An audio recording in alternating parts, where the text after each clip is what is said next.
tó ẹ káàbọ̀ sílé iṣẹ́ wa o ẹ̀yin ìyá mi ẹ̀yin bàbá mi mo kí yín wípé etí tẹ́ ẹ fi ń gbọ́ wa kò ní di bákan náà ojú tẹ́ ẹ sì fi ń rí wa náà kò tún ní fọ́ àwa láwọn máa wá ẹ̀yin náà láwọn máa bá ọ ó ti wá dójú ẹ̀ báyìí a padà bá dójú ẹ̀ last ǹjẹ́ ẹ ti gbọ́ wípé àwọn àgbẹ̀ náà ti ṣèpàdé láàrin ara wọn o wọ́n ti ṣèpàdé láàrin ara wọn àbájáde èsì ìpàdé wọn ni pé wọ́n ti ń sùn sínú oko wọn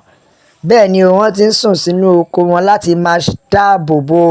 nǹkan ọ̀gbìn wọn ó ga o kẹ́ lè mọ̀ pé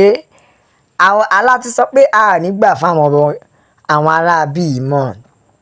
a ti sọ pé tẹ́ ẹ pa wá tẹ́ ẹ bà nǹkan ọ̀sìn wa jẹ́ ti tó lọ́wọ́lọ́wọ́ báyìí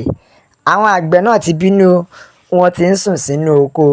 nítorí tójú tìyẹ́ làparò fi ń ríran lọ́tẹ̀ yìí bẹ́ẹ̀ ni ó ti kúrò ní ọ̀rọ̀ kékeré o ṣẹ́ẹ̀lì sírí báyìí ṣẹ́ẹ̀lì ó ti ń dójú ẹ̀ bọ̀ the matter don dey clear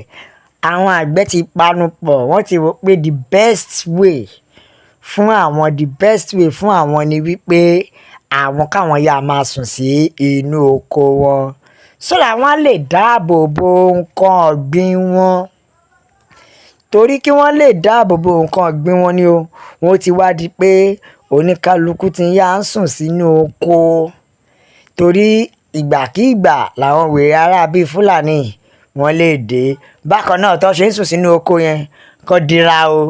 kó dira dáadáa nítorí kó wà careful torí wèrè àwọn aráabí òru ló máa ń fẹ́ ṣiṣẹ́ láabi bẹ́ẹ̀ ni kò dira dáadáa ẹ wo a kú oríire o congratulations to you MC Olúọmọ bẹ́ẹ̀ ni MC Olúọmọ ṣàmàlà nígbà kan nìyẹn o ṣùgbọ́n sìn MC Olúọmọ ẹ kú oríire fún oyè tuntun èyí tí ẹ ṣẹ̀ṣẹ̀ jẹ lọ́wọ́lọ́wọ́ báyìí oyè náà mọ́rí o ǹjẹ́ ẹ ti gbọ́ wípé MC Olúọmọ ó ti padà di ààrẹ fún gbogbo àwọn NURT chairman kò sọ́ba lóṣòdì àfi MC Olúọmọ bẹ́ẹ̀ ni ó ti padà di ààrẹ pírẹsidẹ́ǹtì fún àwọn NURT chairman ṣe mọ̀ pé tẹ́lẹ̀tẹ́lẹ̀ chairman ní tẹ́lẹ̀ ṣùgbọ́n sìn ó ti di ààrẹ oyè ti upgrade na we dey control Lagos oyè ti upgrade àbí kódà election wọ́n dìídì ṣe election ní o gbẹ̀mí ìmọ̀ tó ka vote yẹn ẹjọ́ àwọn ṣe INEC náà ló ka vote ìyàwó NURT chairman ní ọjọ́ sátidé léyìí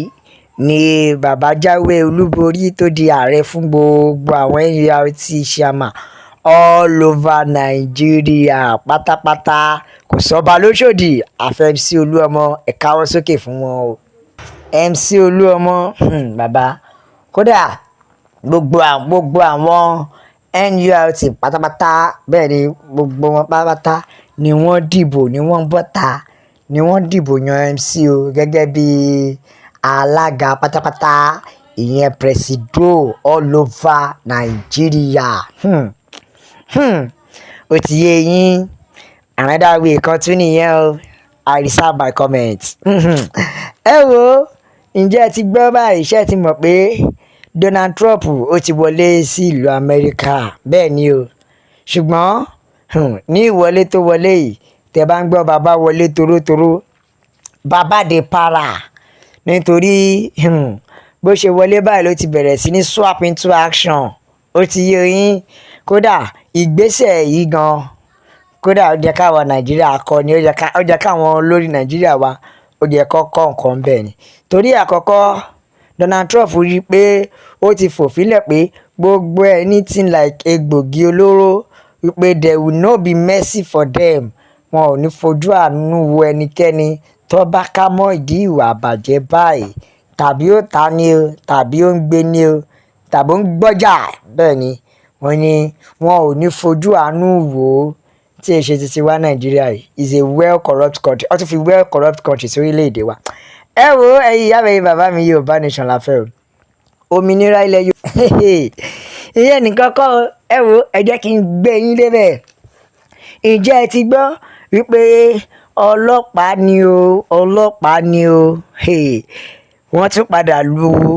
ọmọ akẹ́kọ̀ọ́ kan pa ìyẹn ní ìpínlẹ̀ Kwara ṣe é tún rí àwọn òbèrè àwọn tá a ní kó dáàbò bò lù ṣe ni wọ́n lu ọmọ akẹ́kọ̀ọ́ pa ni o kí ló dé àbá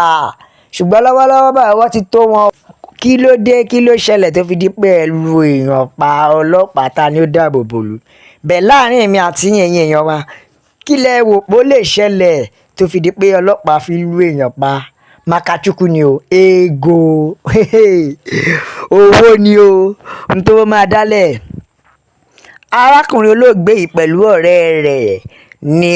ọ̀rọ̀ owó kò ṣòwò díjà láàrin wọn tọ́rẹ́ rẹ̀ dẹ̀ gba ọ̀dọ̀ ọlọ́pàá lọ ó lọ fi ẹjọ́ ó lọ fi sun àwọn ọlọ́pàá lórí ọ̀rẹ́ òun ni bí ọlọ́pàá ṣe padà bínú nìyẹn o ló bá lu suspect pa bó bá dé ọ̀rọ̀